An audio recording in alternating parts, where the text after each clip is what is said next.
Orphaned at a young age, he had been on his own ever since. Vanessa is wasting her time with somebody like you. Tapping you to be the first female CEO of Stone Co. Your behavior is unacceptable. Marry him. Tiger, it's you.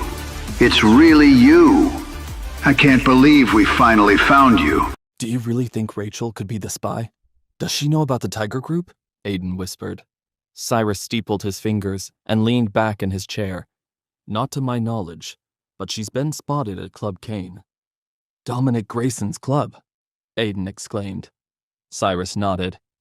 It could be a coincidence, or it might not be, Aiden said, finishing his sentence. So, the Tiger Group has spies too. Cyrus chuckled. Of course. While Dominic spies on us, we spy on Dominic. In this deadly game of chess we're playing, information is priceless. After his meeting with Cyrus, Aiden returned home to meet Ava. They had an appointment at the courthouse to get married later that afternoon. When he walked in the door, the house was completely silent. At first, he thought no one was there. But then he caught the scent of Ava's perfume and followed it to the living room. She had a glass of wine in her hand and an open bottle next to her. Aiden noticed she had changed her clothes and was now wearing a beautiful dress. Ava rolled her eyes when he walked in. Finally. I was waiting for you. Here, put this on. She picked up the suit that was draped over the chair next to her and handed it to Aiden. Since we're getting married, we might as well dress the part. Aiden smiled. Good idea. Thank you. Maybe she doesn't hate me as much as she says she does, he wondered as he stepped out of the room to change. The suit fit Aiden perfectly. She must have gotten it tailored just for me, Aiden thought, admiring his profile in the mirror. When he came back into the living room, he noticed that Ava couldn't take her eyes off of him. Let's get this over with. She huffed and walked past him out of the room, doing her best to conceal her attraction. Ava insisted on taking separate cars to the courthouse, so Aiden met her there. As he walked up the steps, he began getting cold feet. Maybe I shouldn't have agreed to this. I don't even know how I ended up in the hotel that night. My in-laws are horrible. Ava's brother is a dick. Her grandfather is a control freak. I want to do the right thing. But maybe I shouldn't go through with this. Then he saw Ava waiting for him at the top of the stairs, looking gorgeous in her new dress. She gave him a tiny wave, and all of the doubt disappeared from his mind. He pulled open the door for her, and they walked inside. The wedding ceremony itself was far from romantic. After a few formalities, the judge recited a short script. Then Ava and Aiden exchanged vows, and they were handed a contract to sign. When they came back outside, Aiden walked Ava to her car. Then she got in and drove away without a word, leaving Aiden holding the contract in his hand. Aiden stood there, stunned. It had all happened so fast. What have I gotten myself into? He wondered. Suddenly, his phone pinged in his pocket.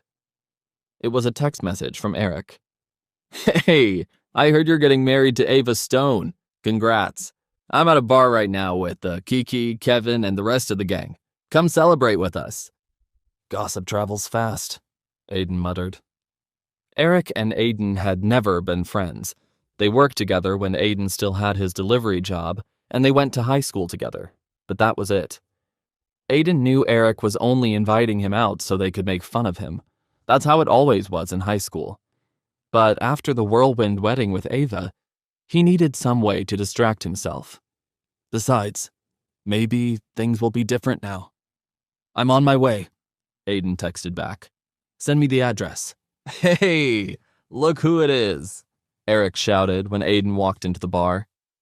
Oh my God, Kiki shrieked. She instantly jumped up to give Aiden a hug, and then took a step back to look him up and down. Where did you get that suit, Aiden? I hardly recognize you. Delivery boys must be getting big tips these days. Everyone sitting around the table snickered. Kiki was one of those mean girls who pretended to be friendly to cover up their bullying. Her compliments were always backhanded. Aiden could see right through her act. Looks like you haven't changed at all, he snarked. Haven't you heard? I'm not a delivery boy anymore. I work in an office now. How would I hear about that? I've been out of town. London, Paris, New York. You know how it is.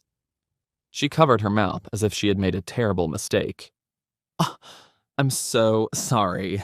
I forgot how poor you are. That was so rude of me. Her bullying caused another round of snickers at Aiden's expense. Eric slapped him hard on the back. Don't worry. Kevin can cover your tab tonight. Hello, Aiden. Good to see you again, said Kevin, standing up to shake Aiden's hand. Kevin had been one of the most popular guys in Aiden's high school. He was conventionally handsome, and his family was rich. Everyone sucked up to him, except for Aiden, which is probably why they had never been friends. Thanks, Kevin, but don't worry. I can cover my own tab, Aiden replied. I appreciate the offer, though. Why spend your wife's money if you don't have to? Kiki teased. Kevin's father just became the second richest person in Chicago. Only the tiger is richer, but who knows if he even exists. I think he's made up, personally. Aiden chuckled. I'm pretty sure the tiger is real. Kiki scoffed and looked down the bridge of her nose at Aiden. How would you know? Just a gut instinct, I guess, he said with a shrug. Eric shoved a menu into Aiden's hands, and they all sat down. The food will take a while to prepare, so we should put our order in soon. Does everyone know what they want yet? Asked Eric. Kevin pulled out a credit card and called over a waiter. Don't worry about how much it costs. Order whatever you like, it's my treat. I'd like to start a tab, he told the waiter. Thanks, Kevin. You're the best, Eric replied. We love you, Kevin, Kiki added, batting her eyelashes. They all took turns chiming in with their appreciation. Everyone except for Aiden. They all turned and looked at him expectantly. Actually, I'd like to take you all out for a change. What do you say, Kevin? My treat? Aiden offered. There was a long, awkward silence. Then Kiki burst out laughing. Oh, that was a good one.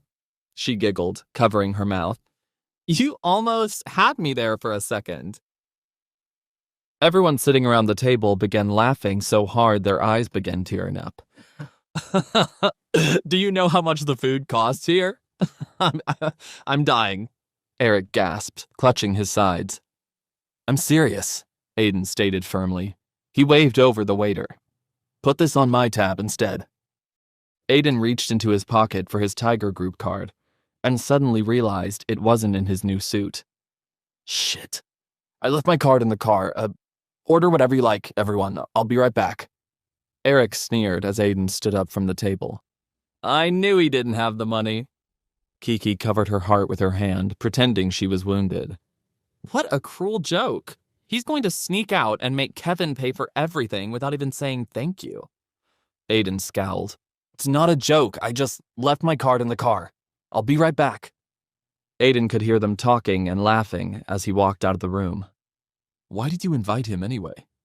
There's no way Ava Stone would marry a loser like that. He'd rather starve than say thank you. So rude. Maybe coming here wasn't such a great idea, Aiden thought. Still, it'll be worth it to see the look on their faces when I pay the bill tonight. He retrieved the card from his car, then headed back inside. As he walked in, he noticed a commotion at the bar.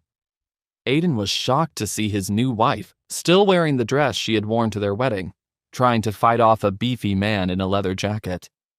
Is that Ava? Get your hands off of me, she shouted, swatting at the man with her purse. But this didn't seem to discourage the man at all. You're a feisty one, aren't you, sweetie? You heard what she said, Aiden called from across the room. The beefy man looked up and saw Aiden walking toward him.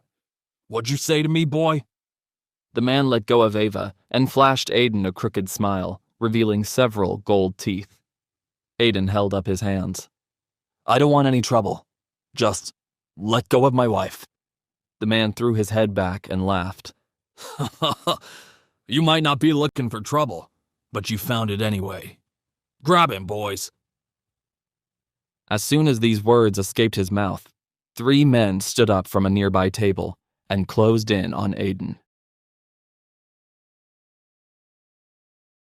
Will Aiden be able to defend himself from Ava's attackers? Will he ever be able to win his wife's heart? And what was Ava doing at the bar? Wait, that's not the end. You've just had a free taste. Now get the full story on the Pocket FM app, link in description. Check out our next video and playlist, and don't forget to like, share, and subscribe.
Aiden was only 7 when he watched his father die right in front of his eyes.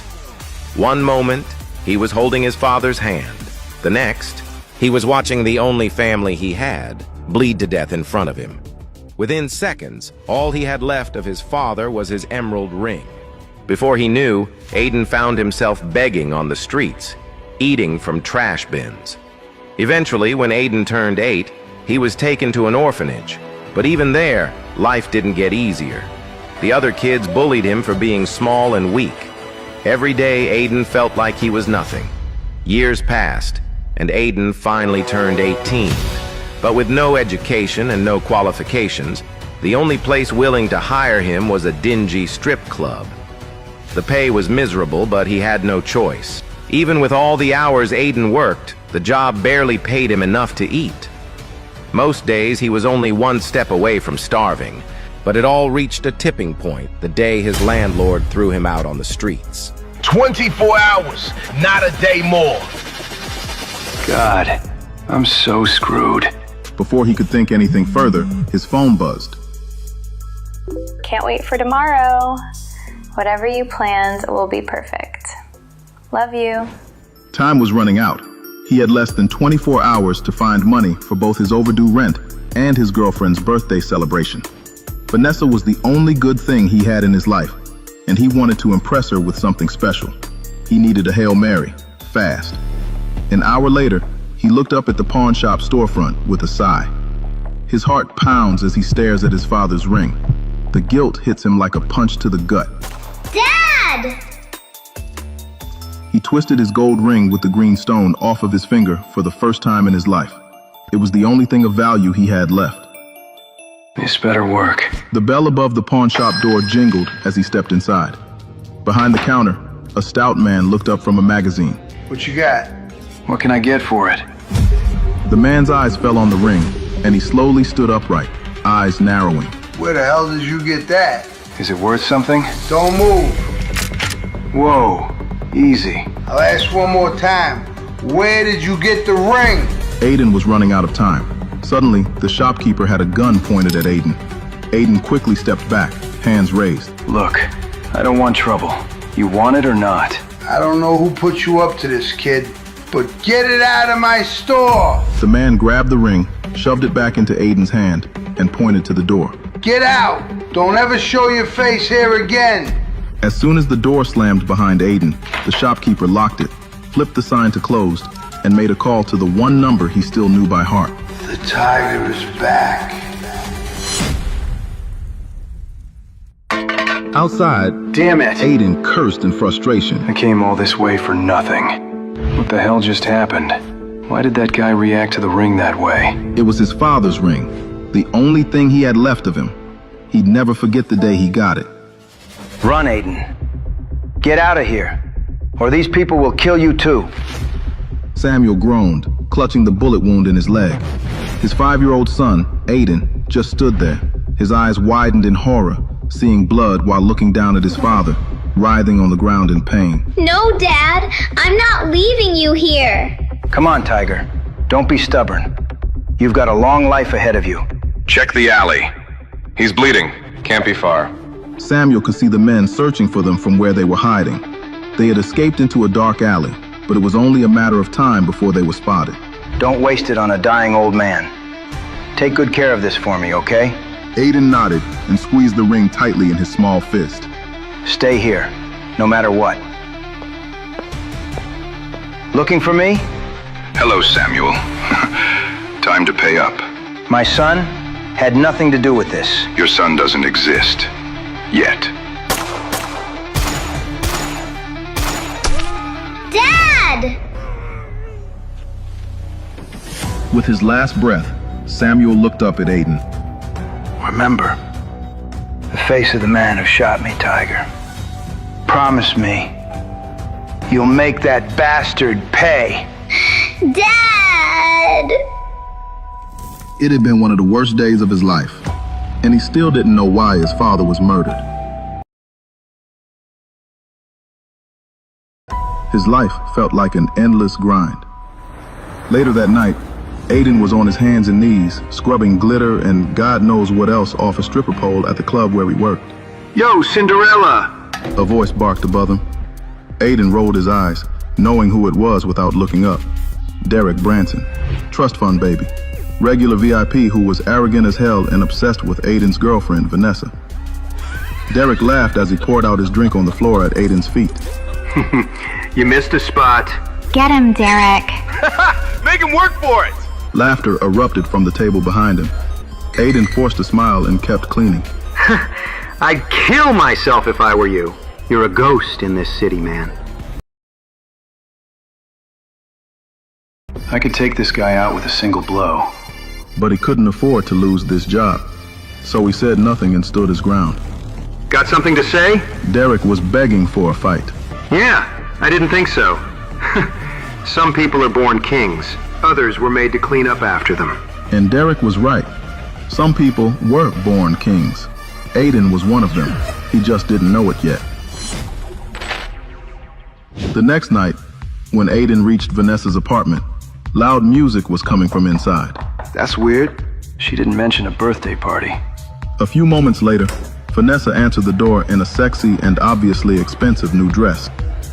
Aiden was shocked to see that Vanessa's apartment was packed wall to wall with guests. He suddenly realized that everyone in the room was staring at him. He offered her the cupcake he spent the last of his money on. Happy birthday, Vanessa. Derek appeared in the doorway behind Vanessa. Why be with someone who can only afford to buy you a cupcake when I can buy you the whole bakery? Derek sneered. Then he leaned in and kissed Vanessa. Aiden's heart sank, while everyone else in the room laughed and cheered wildly. Derek and I are together now. It's over, Aiden. You can't afford me. Run along, loser. And then he grabbed the cupcake Aiden was holding and threw it at his head. Little did they know, Aiden would rise to become the most powerful man in the city. The next morning, Aiden was woken up by a hard slap across his face. Who are you? What have you done to me? I have no idea. Suddenly, the door to the hotel room burst open, and Harvey Stone stormed in, followed by Shane Stone, Ava's brother. Grandpa! It's not what it looks like. Please, let me explain. You know very well what my rules are, Ava. I was taking a big risk.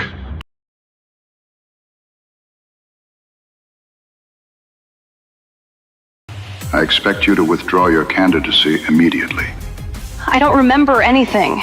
Neither do I. Exactly. You knew the stakes. Yet you chose this anyway. There are no exceptions. Grandpa, please.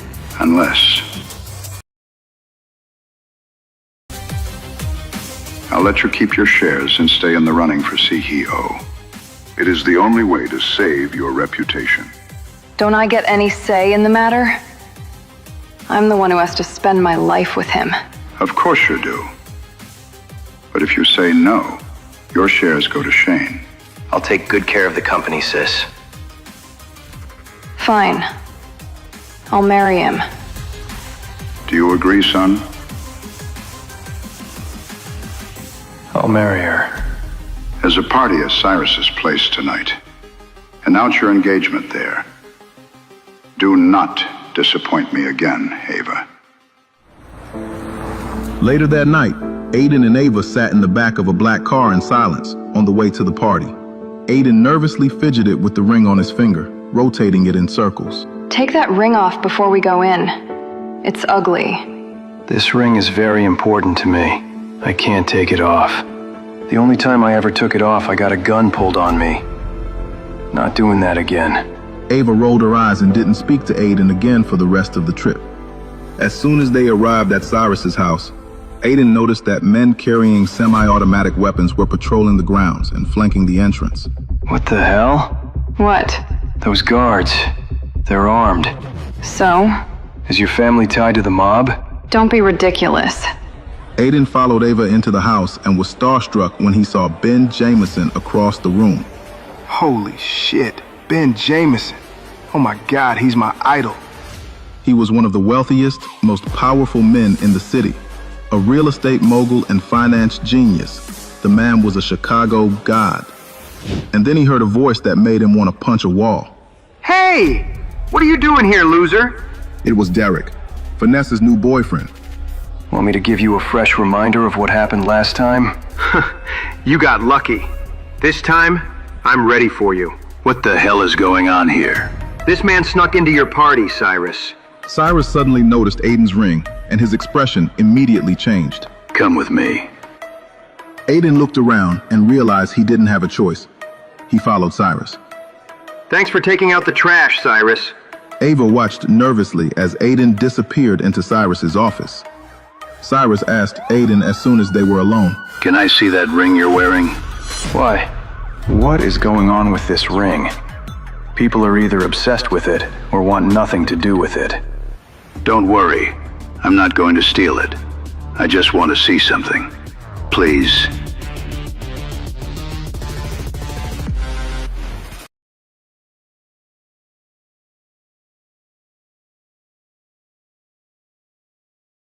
How do you know that name? 18 years. I didn't just know your father. We were business partners. The three of us built a billion-dollar empire together. In the photo, Aiden's father, Samuel, was standing next to a younger version of Cyrus, and a third man with a large scar on his face that Aiden didn't recognize, at least not at first. That scar. Suddenly, it all came back to Aiden. Hello, Samuel. Who is he? The man with the scar. That's Raymond Castor. He was our business partner. What business? The Tiger Group. The most powerful Mafia syndicate in Chicago. My father ran the Mafia? We control this city. Politicians, police, newspapers, everything. And it all belongs to you now. Your inheritance. You're the son of a Mafia kingpin. It's in your blood. When your father died, Raymond took over. Then he died and passed control to his son, Maximilian. Do you know who killed my father? No, but we'll find out. Aiden turns back to the photo, and he studies Raymond's scarred face. Then his gaze shifts towards something which shocks him. A glass frame hanging beside the photo. This was your father's signature coat. He wore it to every important meeting. Samuel Callahan was unforgettable. We have bigger problems. Dominic Grayson runs a rival organization, and there's a spy in our group. A spy? Someone's feeding information to our enemies. That's why you need to keep your identity secret. Take this. Max is out of town, but when he returns, satisfied. We'll discuss getting you back in charge. This is your legacy. Time to take back what's yours. Promise me you'll lay low for now. I promise. Good. I'll be in contact soon. Aiden's heart aches, and he looks back for the last time just to see his father's smiling face. No, Dad, I'm not leaving you here. That night, Aiden found himself back in the dark alley where his father, Samuel, was killed. The distorted and blurred faces of the men attacking his father grew clearer. A man with a big scar running down the center of his face fired a gun right at Samuel. No! Aiden woke up, once again drenched in sweat. He relived the nightmare of his father's death every single night. Although this time, he knew the name of the man with the scar. Raymond Castor. Aiden was trying to piece everything together. He killed you, didn't he, Dad? Aiden wiped the sweat from his brow, and then he saw the time. Shit, I'm totally screwed. Sorry I'm late. I'm here. Aiden called out as he hurried through the front door where he worked. I overslept. Before he could even take 2 steps inside, Eric, Aiden's coworker, blocked his path. Don't worry, Aiden. I already took the liberty of telling the boss for you. You what? He wants to see you in his office. Thanks a lot, Eric. He slumped his shoulders and headed to the back room. When Aiden walked in, his boss, a large, imposing man, leaned back in his chair, grimacing. Get in here. Where have you been? I'm sorry, sir. I got caught up in something. I can't tell my boss the truth. I have to keep my identity a secret. That's your best excuse? Do you have any idea how behind we are on deliveries because of you? I'm sorry. It won't happen again. You're right. It won't happen again. Because you're fired. Get out. Are you gonna leave quietly? Or do I need to ask my friends here to help? 2 armed thugs flanked the office door. He assessed the threat, weighing his chances. Okay, fine. But you owe me the rest of my pay for last week.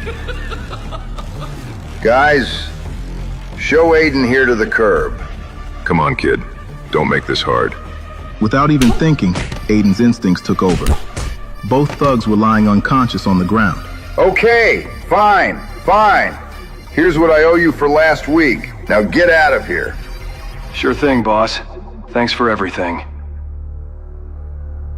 Later that night, Looks like my delivery days are over.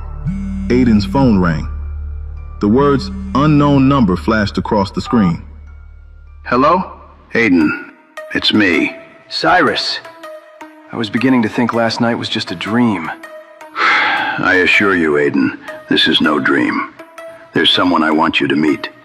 He's going to help you become the Tiger. His name is Ben Jameson. Ben Jameson? Like, the Ben Jameson? The one and only. He's one of the most successful entrepreneurs of the last decade. He owns half the real estate in the city. No one gets elected in this town without his backing. That's right. He can help you take back what's rightfully yours. But heads up, Ben won't take orders without a little persuading. Meet us at the Sapphire Club tonight. Exclusive clubs in Chicago. They'll never let me in the front door. Don't be ridiculous. I own that club. Besides, you're the Tiger now. But I'm not the boss yet. Not officially. But once you get Ben Jameson on board, you'll be one step closer to reclaiming your legacy. Good point. I'll be there soon. Aiden stepped out of the cab in front of the Sapphire Club. He took a few steps forward toward the door, but a large bouncer placed his arm in front of him. Just where do you think you're going, man? There's a private event tonight. Not just anybody can get in, especially not guys like you. Aiden knew what people saw when they looked at him. He just looked like a common delivery boy. Look, I'm supposed to meet somebody inside. His name is Cyrus. He owns the place. Yeah, right. Heard that one before. Beat it, dude, before this gets ugly. Hey, look who it is, Vanessa. Suddenly, Aiden heard familiar voices behind him. It's your pathetic boyfriend. Shut up, Derek. He's not my boyfriend. We only went out a few times. Derek and Vanessa approached the entrance to the Sapphire Club, decked out in expensive clothes. Vanessa wore a tight red dress that showcased all of her curves, while Derek was clad in a bright white sports coat and a gold chain. Aiden felt his hands curling into fist as they got closer. Sorry, Derek, but the only pathetic person around here is you. You spoiled prick. Oh, that is too good. That's some big talk from a guy who they won't even let inside. What's gotten into you, Aiden? Are you drunk or something? What's a dipshit like you doing here anyway? Making a delivery? Watch your mouth, douchebag. You want to go, you piece of shit? I've been looking for an excuse to finally put you in your place. You think you have what it takes to beat me? Fat chance. Okay, it's time to get out of here, little guy. I can't have you bothering our customer. As the bouncer placed his beefy hand on Aiden's shoulder, an expensive-looking luxury car screeched up to the sidewalk. Cyrus stepped out, followed by a tall man in a custom suit. Ben Jameson. Aiden recognized him immediately. What the hell is going on here? This young man is with me. Move aside. Yes, sir. Sorry, Mr. Shaw. Oh, and one more thing. You're fired. Effective immediately. Aiden followed Cyrus.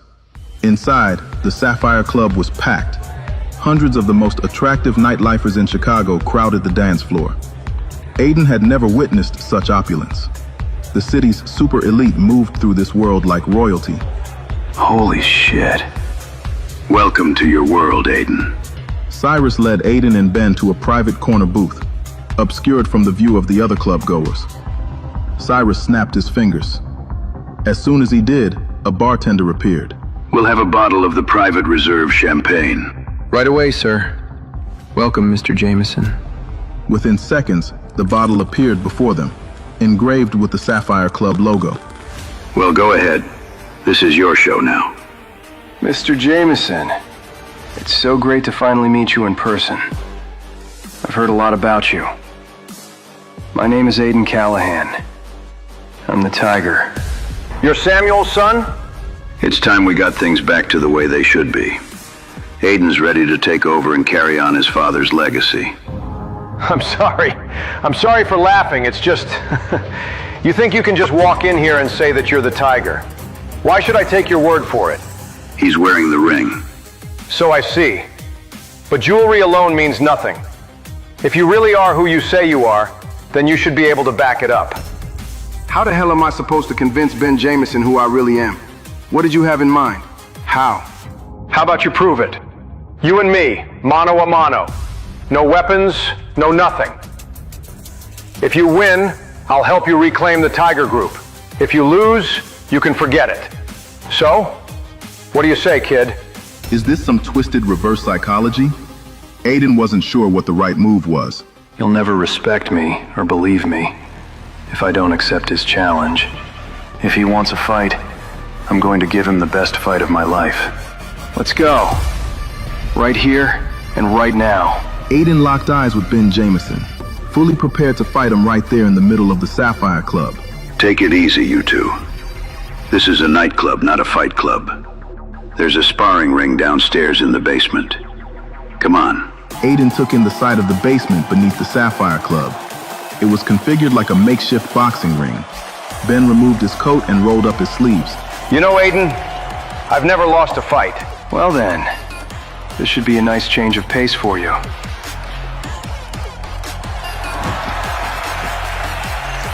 Ben leapt over the ropes and paced around the makeshift ring, standing poised to attack underneath the lone light bulb.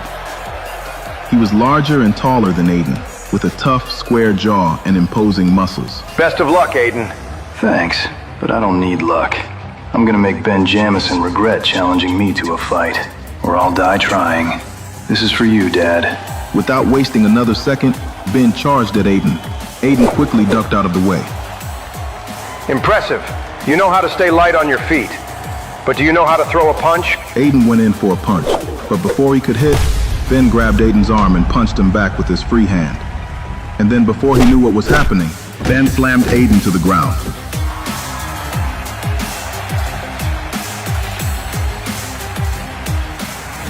Aiden's strength was slipping, the edges of his vision blurring to black. Promise me, you'll make that bastard pay. Aiden's eyes fluttered. You're finished, Callahan. But Aiden wasn't done. Not yet. He had a promise to keep. The fight went on. And it was exhausting. But Aiden could tell Ben was starting to lose steam.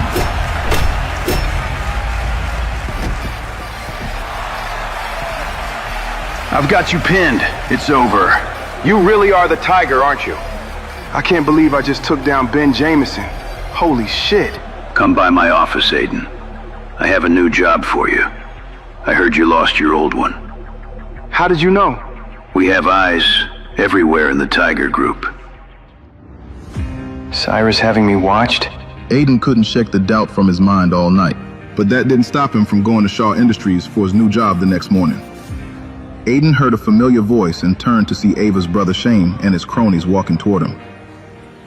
Well, look who's here. I almost didn't recognize you with clothes on. What are you doing here? Delivering bagels? Get out of my way. Where do you think you're going? Shane's men formed a line behind him, creating a barricade. Let me give you some friendly advice. You were born a poor loser, and the sooner you accept that, the easier your life is going to be. Just as Aiden was gearing up to punch him in the face, a beautiful woman approached them in a white blouse, black skirt, and heels. Aiden Callahan? Yes, that's me. Come with me, please. Shane and his men couldn't take their eyes off the woman as she walked directly toward them. Who is this woman? And what does she want with me? Before he could say anything, the woman put her finger to her lips and signaled him to follow her. Aiden followed the mystery woman inside the building. Did Cyrus send you to come get me? Aiden still had no clue who this woman was. but she had helped him get away from Shane and his men without having to start a bloodbath. You mean Mr. Shaw? That's what his employees call him. It might do you some good to remember that. I didn't mean any disrespect. He's an old friend of the family. The two of them were alone in an elevator, but the woman barely acknowledged him, rapidly texting on her phone. Well, she sure doesn't seem to like me very much. Is she judging me based on my appearance? When they reached the top floor, the woman led Aiden to a desk. What kind of role are you looking for? I would like something in senior management. The woman stared at Aiden in disbelief. We don't have any open senior management positions at the moment. Aiden didn't like the way this woman was speaking to him. What's your name? Rachel.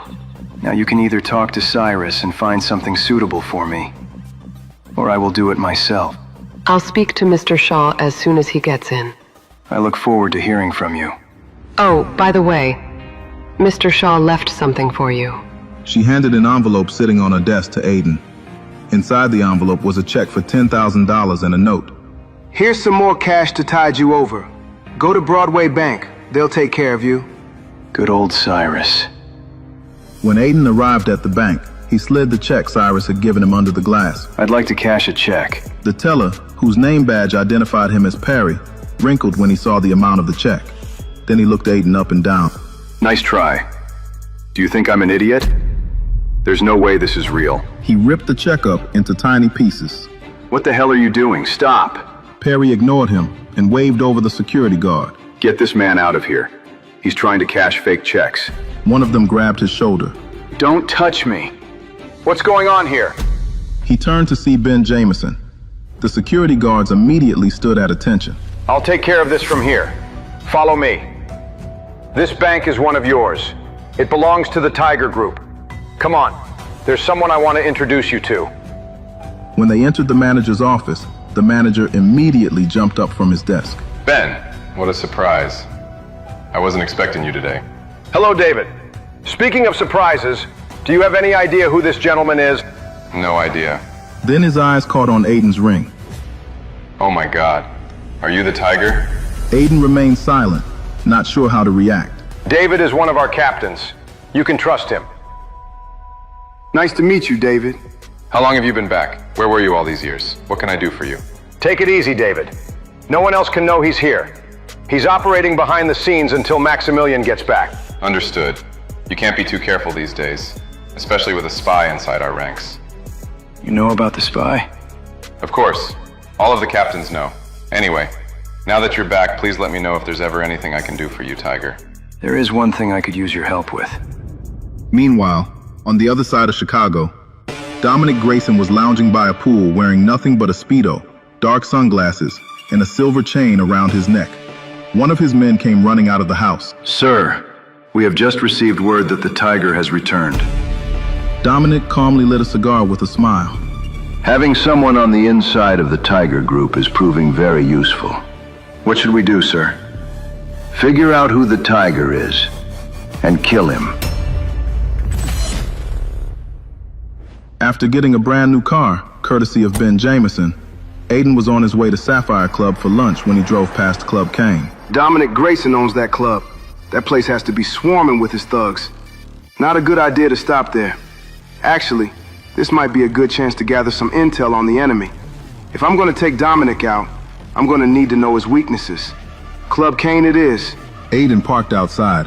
Club Kane was owned by Dominic Grayson, the second most powerful mob boss in Chicago. Having lunch here will be the perfect way to take a look around without being noticed. It's dangerous, but it might be worth the risk to learn more about Dominic and his gang. Hello? I heard you had an interesting day, Tiger.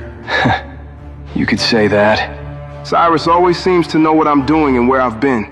Does he have somebody following for security purposes, or because he's keeping an eye on me? Thank you, Cyrus. For everything. It's only what you deserve. Speaking of which, I found the perfect job for you at SafeTech. I thought I was going to be working at Shaw Industries. With you. I realized it's probably better if we don't work too closely together. I can't trust anyone these days. So, I'm assuming the Tiger Group has spies too. Of course. While Dominic spies on us, We spy on Dominic. In this deadly game of chess we're playing, information is priceless. I'm beginning to understand that. Just make sure you're being smart. Don't do anything stupid and blow your cover. I'll be careful, Cyrus. Always. Aiden put his ring in his pocket and entered Club Kane. The scale of the space was impressive. Aiden noticed that a lot of the clientele were carrying weapons in their suit pockets. I've got to watch my step around here. Everybody in here's armed. There's a rumor going around that the Tiger's alive, and he's back in Chicago. Well, even if that's true, he's certainly no match for Dominic Grayson. Aiden cocked his head to one side, trying to eavesdrop on their conversation. But don't you think we should try to find him? Shut up, Johnny. We should do nothing. The Tiger isn't going to change anything. You can't even compare the Tiger to Dominic. Look, all I'm saying is that everybody knows that the Tiger and his mob are serious business. If he really is back, don't you think we should? Dude, I'd shut up if I were you. It sounds like you think the Tiger is better than Dominic. Well, maybe he is. We better get out of here before somebody overhears your loud mouth. In a corner booth, sitting by himself, Aiden spotted a peculiar-looking man with a dark suit watching Johnny and his friend leave. Just as he was about to follow, a tall man smoking a cigar entered the club. Everyone seemed to go still and stare. That must be Dominic Grayson, my mortal enemy. Dominic walked toward the back of the club with another man at his side. Aiden made his way through the club, trying to keep a low profile. He was getting close to Dominic now, but he still could not hear what he was saying. Suddenly, the sound of a woman's high heels echoed behind him as a woman in a pencil skirt and white blouse crossed the room and walked up to Dominic. Wait a minute. I know her. That's Rachel. What the hell is Cyrus's secretary doing here? Did Cyrus send her here? Or is she doing this behind his back? Dominic led Rachel and the other man into one of the back rooms. Aiden had come this far. He was too close to give up and too stubborn to let it go. Dominic, Rachel, and the other man disappeared through a swinging door with a circular window. Aiden crept up to the door, peering inside. His heart plummeted. No, it can't be. I thought he was dead. He'd recognize that scar anywhere. Dad! The man speaking with Dominic was no other than Raymond Castor. Why did Cyrus tell me he was dead? He stared at the man who killed his father with a sudden urge of vengeance. I'll kill him with my bare hands. Move an inch and you're dead. In a split second, instinct took the wheel. Aiden didn't think. He exploded. One strike, one blur of motion, and he was fighting for his life inside Dominic's den. Catch the rat! Armed goons charged after him the moment the shout rang out.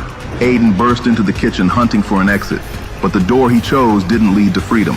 It hurled him straight into Dominic's dump yard, a dead end built for killing. When he turned back, the gunman had already sealed the path. Guns on one side, steel on the other. Aiden was trapped in a kill box with nowhere left to run.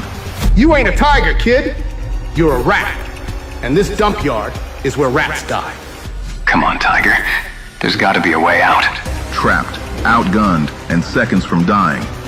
Each heartbeat in Aiden's chest clawed for one last escape plan, but there were none. This is the moment a tiger decides, die cornered, or unleash the hunter he was born to be. Will Aiden, the tiger, fight back, or does his story end here today? Did Rachel blow Aiden's cover and expose his tiger identity? Why did Cyrus, who tracks Aiden's every move, let him walk into that kill zone, as if he wanted him dead? To know more, listen to the audio series, The Godfather's Son, only on the Pocket FM app. Install the Pocket FM app now within 1 minute to download 10 free episodes before the offer disappears. Download now.